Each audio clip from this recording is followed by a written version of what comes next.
Tampa, home to one of hockey's hottest teams. Tonight, the Lightning play host to the New York Rangers. And these days, no team in pro sports enjoys a road trip quite like these Rangers. 7-1-1 away from NYC.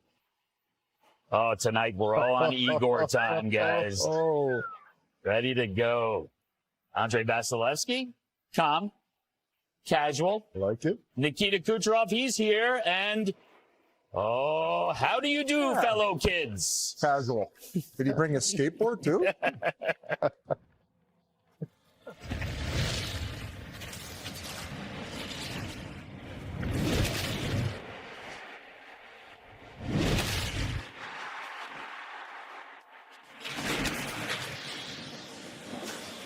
Got a big night tonight. First of three matchups between these two clubs, the Lightning and the Rangers. Tampa trying to keep that championship window open. Rangers, of course, looking to bounce back after what was just a miserable season in which they missed the playoffs. We're counting you down to puck drop to this one, and we've got the Blackhawks and the Devils in game number 2. But right now, we welcome you inside the studio. NHL on TNT. It's opening face-off. Powered by Verizon. Liam McHugh, Paul Bissonnette, Anson Carter.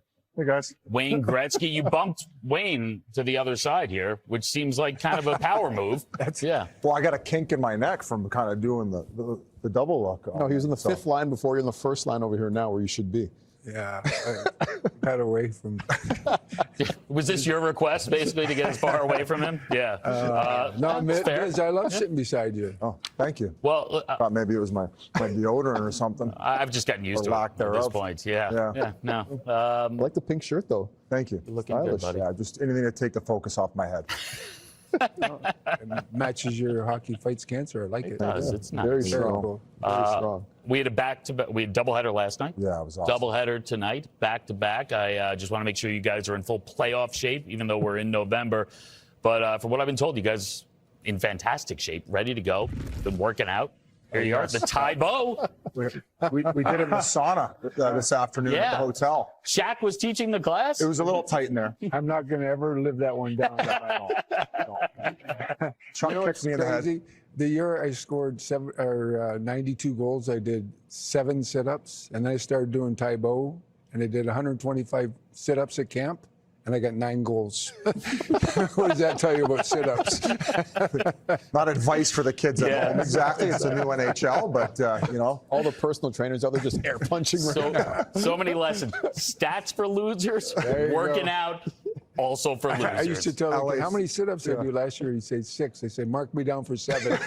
They'll think I trained all summer. Oh, yeah. Fitness stock just tanked. Great job, Wayne. But no, yeah. All right. The game has changed. Yes. Should we talk about our game? Yes. Why not? All right, let's start with the Rangers here. Good news for them on Monday. They finally got their first home win of the season. The better news, they're back in their comfort zone, which is any arena that is not Madison Square Garden. So you factor in Monday's game where they won 6-3 over Nashville, the home-away splits. You see them right here. Record jumps off the page. The goals certainly jump off the page. But at the bottom, check out that note. If the Rangers just score more than a goal in a game, just get 2 goals, boys. 8-0-1. If they don't, they are winless. We're on the ice. Great news for them is that this man returned on Monday night, Vincent Trocheck. Yeah, and it's no surprise they put up a lot of goals versus the Nashville Predators. Like, he was greatly missed. And he brings a lot more than just being on the ice. His off-ice presence has been tremendous. We're going to run the tape. We're going to show some examples of exactly what Vincent Trocheck brings to the table. Now, in the offensive zone, tremendous awareness and great presence. And he's got Gretzky-like eyes behind the back of his head here. Like, look at this pass. He knows that Gavrikov's behind him, lays it to an area, and Gavrikov's able to step right into it. On the power play, great positioning here, nice support off to Perreault, and Perreault makes a little saucer pass to the left Frenier, and he goes to the net. And then this play here is what I love the most. Coming off the bench, look at this defensive awareness. Stick in the lane, coming back hard, skating back through the dots, intercepts the pass here, and then he holds on to it. He doesn't panic. He doesn't rush it. He holds on to it. He fights off the factor. Ryan O'Reilly, a great checker in his own right, and they get the puck back in their own zone biz, and they have a nice, easy, clean breakout. Yeah, I mean, you nailed it. He touched so many areas. I mean, a few years back during that playoff run, you could argue that he was their most valuable player, and, you know, a guy who can penalty kill, a guy who can match up against top lines. He does play with an edge also, so that physicality that maybe sometimes they don't have and they play a little bit softer. it's good news for the Rangers that they got him back, and it also frees up that top line. So no surprise that they're rolling a little bit better now than they were. And Gretz knows this too, because Gretz played in New York. I know we give the Rangers a hard time with their slow start, but it's hard for teams like New York and Toronto because not only do they have to play well because the fans demand so much, but opposing teams coming in the building want to put on their best show too because they're playing the world's most famous arena. Yeah, absolutely. Two of the greatest arenas in all of pro sports history, right? You played there. It's so magical and so electric. And for the new teams that come in and new young guys that come in, they go, wow, this is the greatest place to play. But if you look at New York's record, which is an oddity to be that bad at home as a record and be that good on the road, but I think 3 or 4 of those games they lost like 1-0 or an empty net goal. So it's not like they're getting blown out. And then they go on the road and they're road warriors. They're 7-1 on the road. So that's a good sign for the organization. That's a good sign for the coaching staff that, hey, this team is gutsy and they can go play in any building. So eventually they'll turn it around in New York because New York fans are so loud and you ride that wave of emotion. It's so exciting. Once they get a couple wins at home, they could be off and flying. You speak of emotion, and we saw JT Miller. He's an emotional guy. He's a guy who demands a lot from his teammates. Mika Zibanejad is a guy who in the past has been streaky. He's been hot or cold. If they get consistent Mika, I mean, what do you think the Rangers are capable of? Oh, I mean, yeah, he can get you, 35 goals. And tonight he's actually going to be playing the middle, and JT Miller is going to be bumped off to the wing. And I feel he's at his best where he's a little bit more physically engaged. Sometimes you see him disappear a little bit and shy away from that type of stuff. I also felt last year that he lacked a little bit of jump, but I'm starting to see more of it this year. And he could be a catalyst for this offense, and that's a reason why they went and got him when they got him from Ottawa. So definitely a streaky player, but as he goes, the team goes. Yeah, and I also think it's a good play for them to have JT Miller on that line because JT has that motor, he has that engine. And a lot of times when Mika's in is having issues, he's kind of stuck in the mud and his feet are separate. He tries to make plays without skating. When he's going, he's playing at a high tempo, high pace, and JT Miller, as a winger, forced him to play at that tempo. And you're right. Zibanejad is a little bit more of a finesse player, and he can kind of wind up in the middle. You can come back and circle and kind of get going. JT Miller is more of a grinder and up and down player, and he's strong along the wall. I think it's a good move for the Rangers. Yeah, because when Zibanejad gets his speed going, he can maintain it. So as a centerman, obviously you're a lot of circling through and getting low and slow and kind of building up that speed as opposed to like I was a winger, it's stop and starting, right? So a lot of those speed bursts. So I feel like that'll play into their advantage, and they're going to have a little bit of an easier matchup tonight against a depleted Tampa team. So let's see if they can take advantage. Yeah, we'll get into the injury issues for Tampa in a second, but in terms of a tone setter, I mean, Miller, we know what he's about. We know the intensity's there. If things are going well, that's a good thing. If they're not going well, I imagine like it can wear on you. I think it's a tough balance. Yeah, he's a little bit of an ornery guy, and you like that meanness, that physicality. You like that edge that he brings to the table. Now I want to see Gretz, JT Miller, like the maturity level now, because as you've been in the league a long time, you kind of figure out when you could be that guy and when you got to dial it back a little bit. And going through these hard times, he's actually been pretty good in the media saying, hey, let's settle down. We don't have to get too overexcited about our poor record. It's a long season. So I do like that aspect of his game so far. And listen, he came from Vancouver, big hockey city, right, where people are talking to you about hockey all the time. Go to New York, it's the same thing. So he handles the pressure and the responsibility away from the rink also. So he's been saying all the right things. The players respect him. They look up to him. And he's the guy that's setting the tone. They're not panicking right now.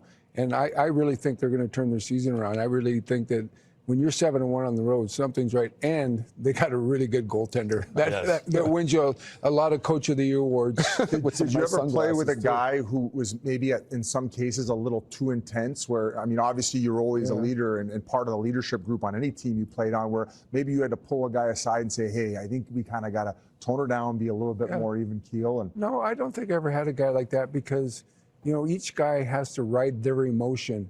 Some guys like to be a little bit more outgoing. Some guys like to be yelling. Whatever motivates you, whatever gets you ready for the game, that's what you got to do. As long as you're not interrupting or affecting your teammates. Because there can be times where guys do things and the teammate will say, oh my God, I can't believe you just did that or said that. So you got to keep your emotions a little bit in check. But I think it's a game of emotions. You got to play with your emotions on your sleeve. And I think the guys that do that, look at McKinnon. I watch him play. he doesn't look like he's doing a whole lot, but if you look at him, he's like a big bear out there. He just bears down, and away he goes. And if he can't go around you, he's going to go through you. And so he's playing with a lot of emotion, but you don't see that.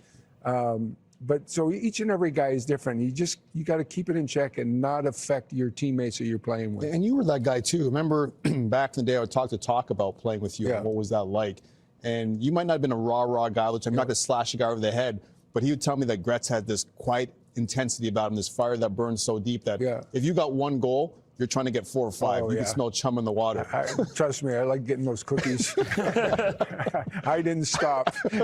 And I wasn't one of those guys, if it was 6-1, like you, I still want to be on the power play. That's exactly what Talk would say. But listen, that's a game you're trying to win. And if we're losing 6-1, I would expect the other team to try to make it 7-1 or 8-1. That's the game. Well, Colorado did that the other night, 9-1, right? They just kept the pedal to the metal, away you go. But everybody's going to have games like that, both this way and the other way. And, you know, that's what makes the game fun. You play hard every shift, every game, all 82 games, Biz. Not 65. You don't warm up the bus for the first 35 games. Well, let's talk about, because you know what? That's a good example. Tampa is one of these veteran teams that actually kind of stalled a little bit out of the gates, right? Yeah, talk to your buddy Coop about lost 6 of warming their up the first 7. They've won 7 of their last 8. You see the numbers. They're obviously much improved. Injuries, an issue. Nick Paul still working his way back from offseason surgery. Ryan McDonough is out. Victor Hedman out tonight. Anthony Cirelli out tonight as well. Still plenty of talent on this team, but those are big names to not have on the ice here as you try to take on a Rangers team that's been excellent on the road. Yeah, well, you still got this guy, Nikita Kucherov, right? Yeah. I mean, this guy's an offensive dynamo and can some nights do things on his own. But yes, they have a lot of holes in this lineup. Actually, their 4th line tonight has a combined 61 NHL games played, and then a few guys on the back end with under 25. So a good opportunity for the Rangers to take advantage, but it's going to be hard to get past this leadership group.